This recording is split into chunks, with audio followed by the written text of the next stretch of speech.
il faut voir dans la régulation aujourd'hui de l'effort de pêche ou dans la préservation de cette ressource renouvelable. Donc c'est important. Il faut imaginer qu'il faut agir avec plusieurs instruments. C'est vrai que bon, souvent on parle de cette période biologique qui est un des instruments. Mais ce n'est pas le seul. Ce n'est pas le seul.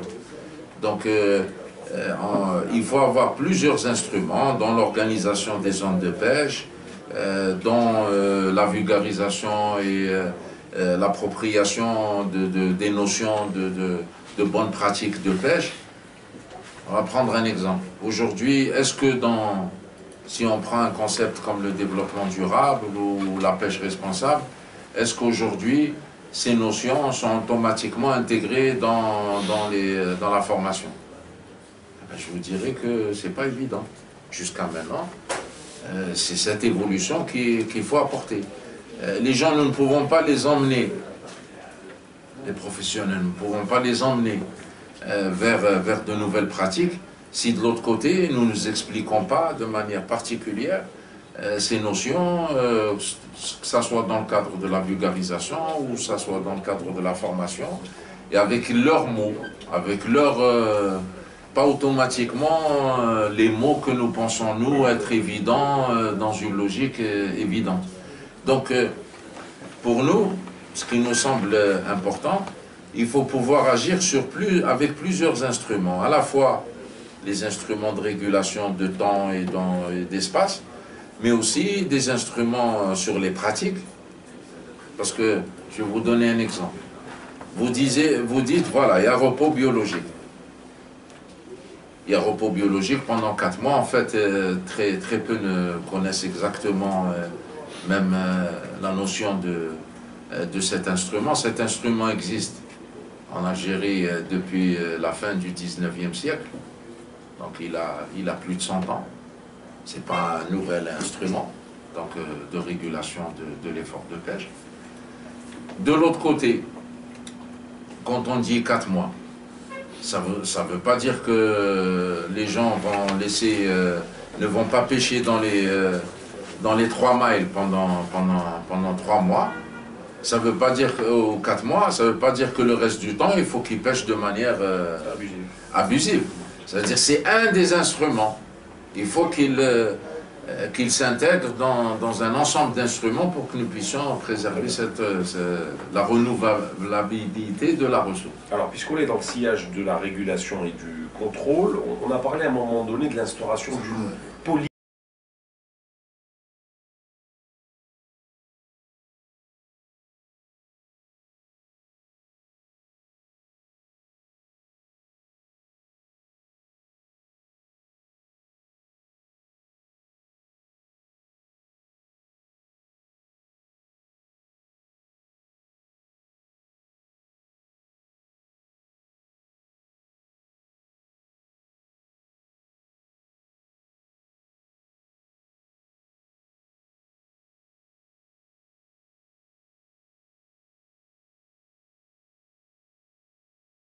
Il n'y a pas de difficulté. Ils essayent de faire leur travail. Ils le font avec tous les moyens disponibles. Et je crois qu'aucun corps n'aura autant de moyens que, même si on voulait créer un nouveau corps, je vois mal ce nouveau corps avoir les moyens qu'aujourd'hui dont disposent les services des gardes-côtes. Maintenant, de l'autre côté, nous avons créé un corps des inspecteurs de la pêche. Et nous avons fait un travail depuis une année et demie, pour que ce corps d'inspecteurs de la pêche vienne renforcer dans les dimensions de la réglementation de la pêche, à la fois l'autorité de police maritime, mais aussi les autres types d'autorités. Parce qu'il ne faut pas oublier qu'il y a 3 ou 4 autorités principales qui interviennent. On a l'autorité vétérinaire, qui a des prérogatives sur l'ensemble des questions liées à l'hygiène et la salubrité bien sûr des produits de la mer, parce que c'est des produits animaux. Donc, il ne faut pas oublier. Il y a l'autorité du commerce et de la fraude, qui relève du ministère du Commerce. Il y a l'autorité maritime, la police dont on parlait, et il y a une autorité qui est autour de la pêche, qui est plutôt centrée sur la réglementation très précise aujourd'hui qui est produite dans le domaine de la pêche et de l'aquaculture. Donc c'est l'imbrication et la coordination d'intervention de ces différentes autorités qui peut améliorer bien sûr nos capacités de contrôle et nos capacités de régulation. C'est ce que nous avons convenu de faire et que nous sommes en train de faire au niveau du terrain. Nous avons même établi même un guide de travail avec ces différentes autorités. Et aujourd'hui, nous essayons d'avoir une coordination presque quotidienne et journalière avec ces différents acteurs. Bien sûr, chacun a une manière de regarder aujourd'hui un certain nombre d'indicateurs. Maintenant, ce qu'on est en train d'essayer de faire dans Aquapêche, c'est de pouvoir installer un modèle au réel. Non pas dans des intentions ou dans des projections, je dirais, qui ne reposent pas sur un réel. Mais là, on reprend nos données. Qu'est-ce qu'on a aujourd'hui en mer? Qu'est-ce qu'on a aujourd'hui? On a 300 000 tonnes de ressources. On doit utiliser un tiers. Si on va au-delà d'un tiers, on casse le stock. Maintenant, comme vous l'avez dit, il y a un déficit. Parce que la demande, elle augmente. La demande aujourd'hui, elle est en moyenne, elle augmente au double de la croissance démographique. Elle est au-delà de 5% en termes de croissance de la demande. De l'autre, l'offre, elle est relativement aujourd'hui limitée. Donc c'est pour ça que nous allons vers l'aquaculture pour combler les autres 100 000 tonnes. Donc en espérant à un moment avoir une offre qui est suffisante. Donc voilà, donc c'est pris en compte dans la démarche que nous mettons en place. Expliquer, Monsieur le Ministre, aux Algériens que nos côtes ne sont pas si poissonneuses que cela. Parce que dans le subconscient de tous les Algériens, ils disent nous avons des côtes très poissonneuses. Il faudrait peut-être expliquer une fois pour toutes que c'est pas si évident que cela. Il y a des paramètres que beaucoup d'Algériens ignorent, notamment pour ce qui est de la pêche continentale. On va peut-être expliquer tout cela.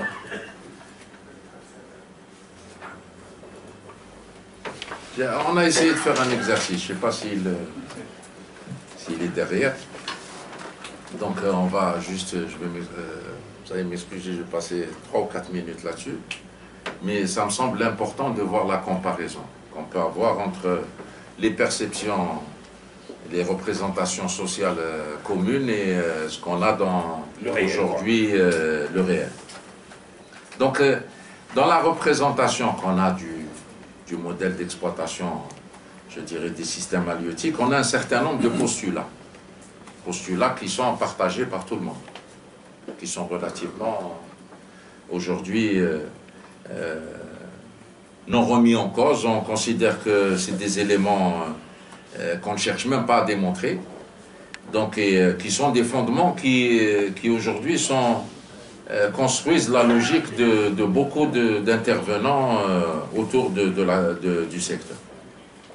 Alors, postulat 1, la fonction économique qu'on donne au secteur, elle est auto-centrée exclusivement sur une seule variable, le prix au consommateur. C'est un postulat. Le deuxième postulat, c'est que le poisson est l'aliment du port. Donc le prix doit être social. Le troisième postulat, parce que dans tout le subconscient, poisson égale sardine. Hein. C'est une espèce de... pratiquement une idée qu'on retrouve partout. La sardine est disponible toute l'année, sans variation saisonnière des prix et des quantités. Dans la mémoire collective aujourd'hui, tout le monde retient que la sardine était un produit disponible toute l'année et de manière homogène et accessible. Ça, c'est la mémoire, c'est notre mémoire collective. Hein. Donc peut-être il faut questionner les vivants qui sont plus âgés que nous, ou questionner les morts.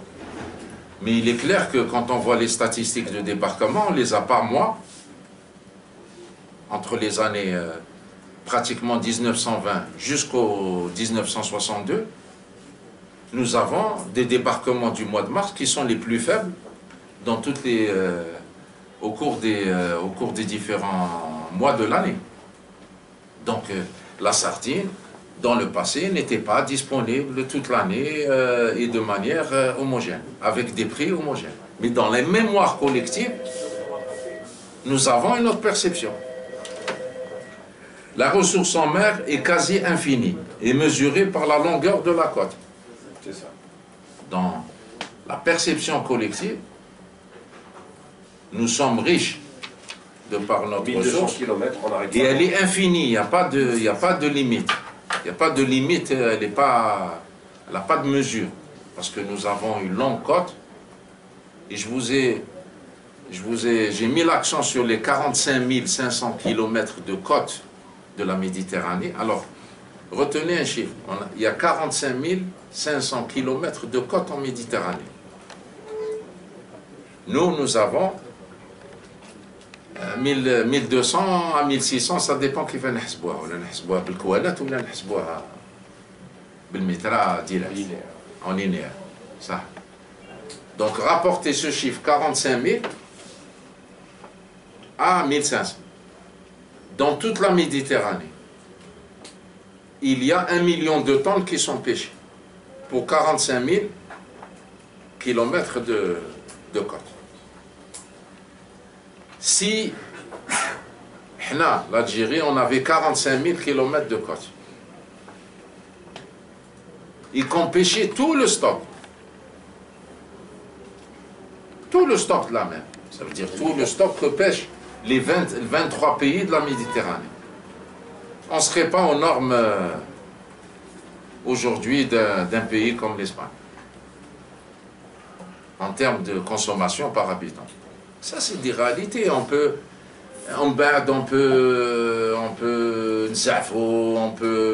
ne pas les accepter, faire semblant qu'ils n'existent pas, pleurer. On peut avoir tous les sentiments qu'on veut. Mais ça, c'est les faits. C'est les faits. Les investissements et subventions dans la pêche sont énormes. Donc le prix doit être social, fixe, durable et légitime. Il est légitimé par les subventions. L'importance et les caractéristiques de la demande et des coûts de production n'évoluent pas. Ça veut dire, dans le modèle sur lequel nous raisonnons, rien n'évolue. Il n'y a que la demande n'évolue pas. Je vous donne un repère. Les statistiques de débarquement que nous avons, qui ne sont pas l'administration indépendante, l'administration coloniale. Les débarquements de sardines étaient de l'ordre de 14 000 tonnes par an, dont 7 000 tonnes allaient au frais, 7 000 tonnes étaient allées à la conserve. Donc avec 7 000 tonnes, on arrivait à fournir le marché en frais. Aujourd'hui, avec 70 000 tonnes, on n'y arrive pas. Pourquoi? Parce que la demande évolue. La demande évolue plus vite que l'offre. Ça, c'est des repères qui sont importants. Donc, postulat 1 plus postulat 2 plus postulat 3 tel 6, le modèle d'exploitation des systèmes halieutiques est défaillant, inefficace, sans utilité économique et sociale, individuelle et collective. Voilà le modèle analytique général qu'on utilise dans la représentation. Maintenant, si on le compare avec notre modèle dans l'aquapêche. Alors là, on est dans une représentation factuelle et analytique. Elle est un peu différente. On n'est pas sur une représentation, je dirais, sociale. Donc on essaie de monter ce modèle sur des paramètres qui sont mesurables, pas des postulats. La fonction économique, elle comprend 4 variables. Elle ne comprend pas une variable.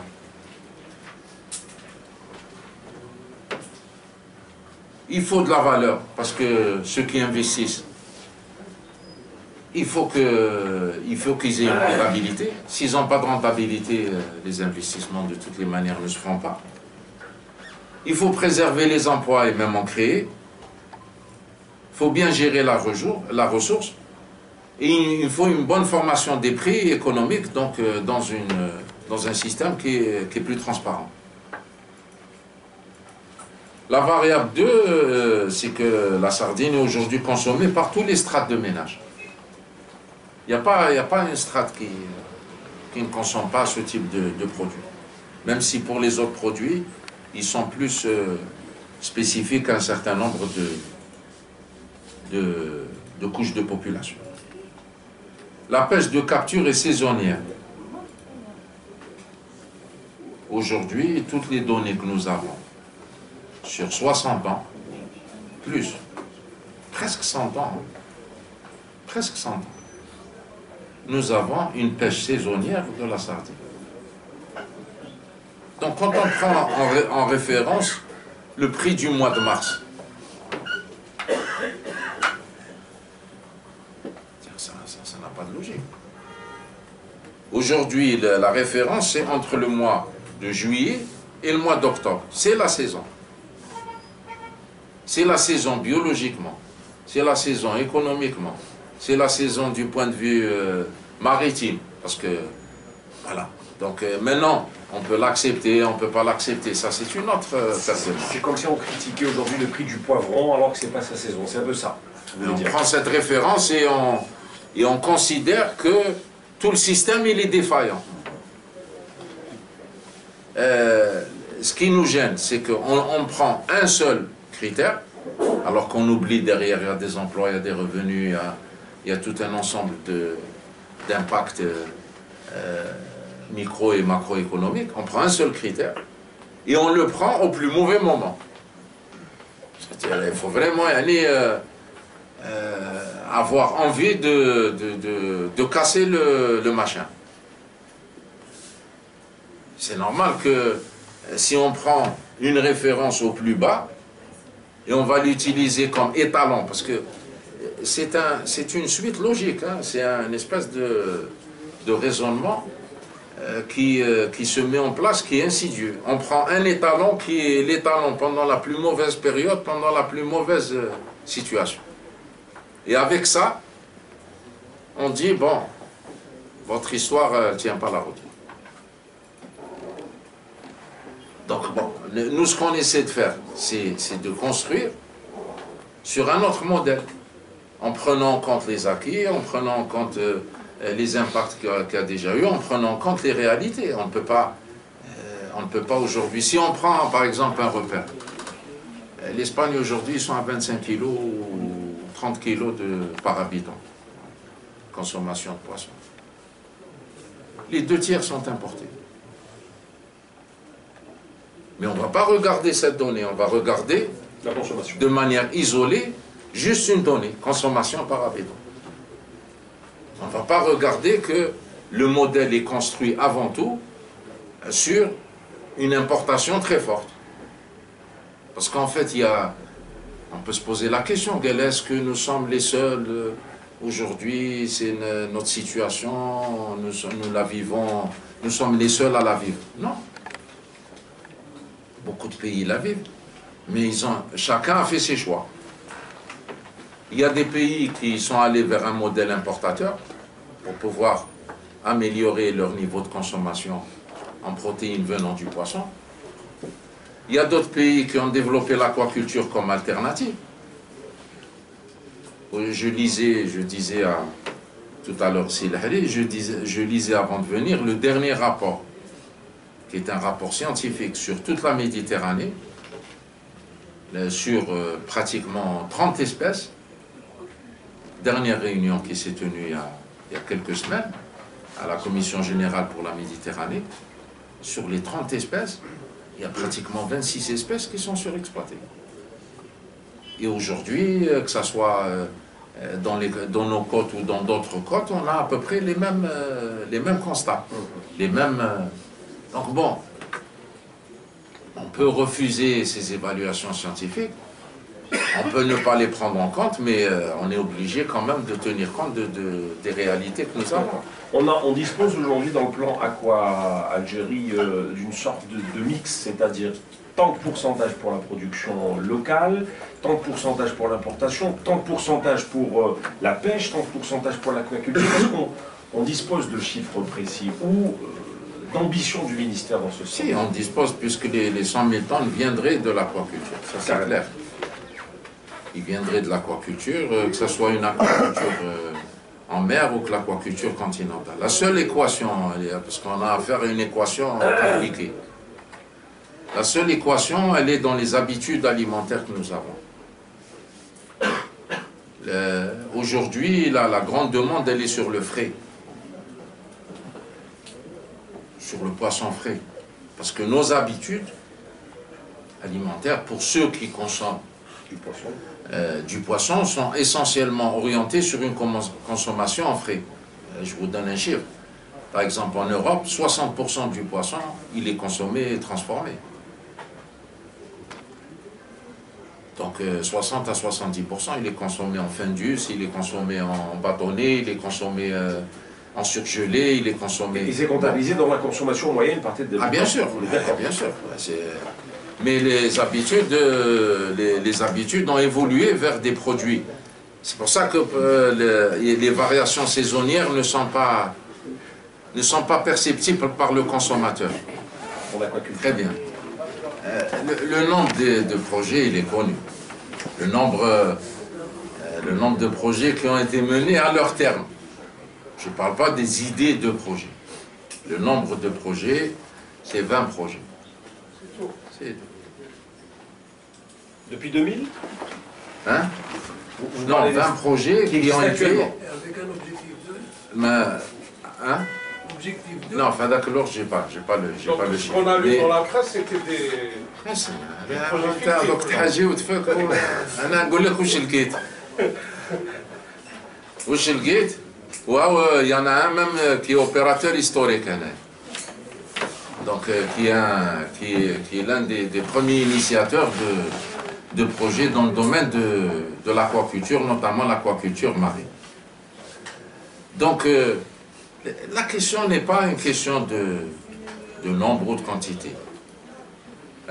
Pour nous, il y a eu ces 20 projets, cette vingtaine de projets, qui ont été initiés avec une diversité. Il y a eu des projets en mer, des projets d'élevage en bassin, des projets à l'intérieur du pays, y compris dans des zones qui m'a Ourgla, y compris Saïda, il y avait un certain Ainti Mouchent.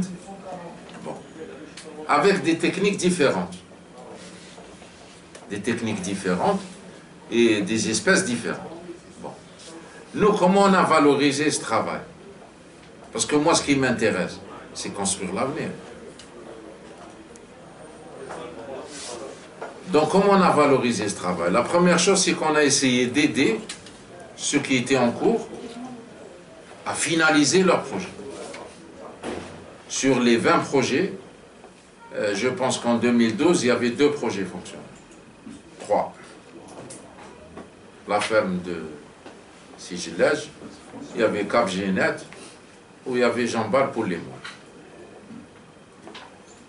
Aujourd'hui, on est autour de 14 projets qui sont fonctionnels. Donc, là, je suis pragmatique, je me bon nombre ou grand nombre. Et la capacité, c'est-à-dire...